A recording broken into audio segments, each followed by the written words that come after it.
Hello good morning everyone. तो अपनी English को और बेटर करना है हमको, और इसलिए हम लोग को और कुछ प्रैक्टिस करनी होगी।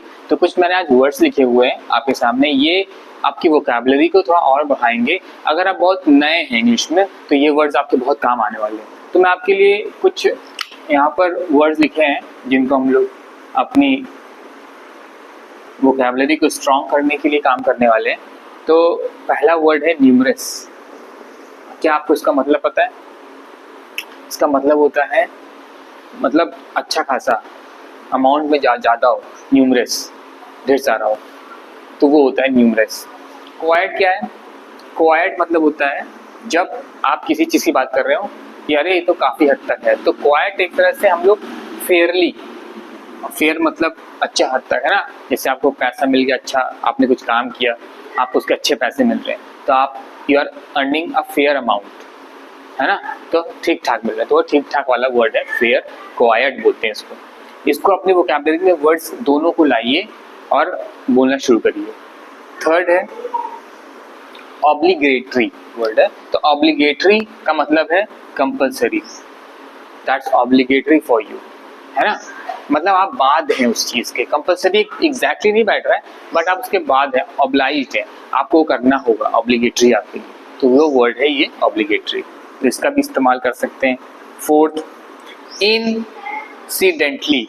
तो इंसिडेंट एक वर्ड होता है और को इंसिडेंट एक वर्ड होता है। को इंसिडेंट बोलते हैं संयोग को, कि अरे को इंसिडेंट था, हो गया। तो ये होता है कि ये तो मतलब नहीं होना था फिर भी हो गया, को इंसिडेंट था। और एक वर्ड होता है जो दुर्भाग्य होता है, मतलब वो अनफॉर्चुनेट होता है वो वर्ड। इंसिडेंटली मतलब एक तरह का कोई वाक्य हो गया है, इंसिडेंट हो गया, कोई हो गई, कोई बात हो गई। जैसे एक्सीडेंट नहीं है ये, इंसिडेंट है ये। आपका फ्लावर वॉज टेबल पर रखा था मान लीजिए, अब वो गिर गया, तो आपने जैसे उसको बचाया, तो वो आपके लिए एक इंसिडेंट था छोटा सा, ठीक है। डेलिब्रेट का मतलब होता है कोई अगर चीज़ ऐसी हो जिसको आपने पहले से सोच समझ के की हो, तो एक तरह से वो प्लान्ड होती है ना। प्लान्ड चीज़ें होती है जिसको आप डेलिब्रेट कर रहे हैं। इंटेंशनली एक और वर्ड है आपके पास, सोच समझ के आपने जो काम किया, इंटेंशनल होता है वो। अगर हमारी इंटेंशन थी, हमारी खुद की इच्छा थी वो करने की, तो उसमें होता है। तो डेलिब्रेट मतलब कोई काम ऐसा है जिसको आपने प्लान करके किया हो, सोच समझ के, वो डेलिब्रेट होता है। उसके बाद sixth initiate.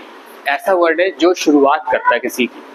I will initiate the project work, तो मैं शुरू करूंगा प्रोजेक्ट वर्क। वर्ड ये सोब। सोब मतलब होता है कस से किसी का डेथ हो जाती है, कोई ऐसी बात हो जाती है जिससे आदमी बहुत ज़्यादा रोता है, परेशान हो जाता है, तो उस तरह वो उस समय वो सोब कर रहा होता है, तो बहुत ही मतलब ज़्यादा रो रहा होता है। फिर है नाइन्थ TOO, बहुत ज़्यादा वर्ड आपने सुना होगा यार, too. I am too busy, I was there too, है ना। तो इस टू का मतलब है मैं, मतलब ये कॉमन वर्ड है, इसका इस्तेमाल आप तब करते हैं जब आप बताते हैं कि हाँ कुछ ज़्यादा हद तक, थोड़ा सा फ्रीक्वेंसी बढ़ाती है उस बात को जो आप कह रहे हैं, है ना।